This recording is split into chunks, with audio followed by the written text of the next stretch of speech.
Sekarang ni buat masa ni lebih kurang 6 kali dah saya datang sini. Saya Kamurzaman Mat Mokhtar, berasal dari Perak. Daging salai pedas, okey lah. Saya minat juga macam tu. Ulam-ulam, lepas tu tempe goreng ni pun saya minat. Ada pula kopi. Oh, saya try lah kan. Try okey.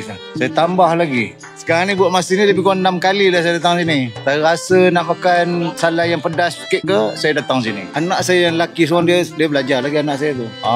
Dia minat keli. Itik dia suka.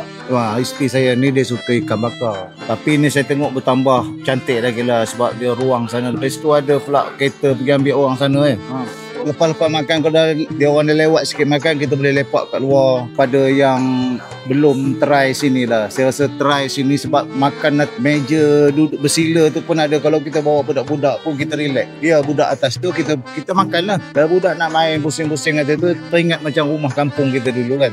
Kepada sesiapa yang teringin nak makan di Salai Power ni, datanglah. Try dulu tengok. Saya dah 6 kali datang. Terasa teringin nak makan salai je. Dengan air-air dengan tempat dia pun steady. Datang sini. Bawa anak-anak. Bawa keluarga yang dari kampung datang sini pun boleh makan. Tempat ni memang best lah. Cuba dulu baru tahu.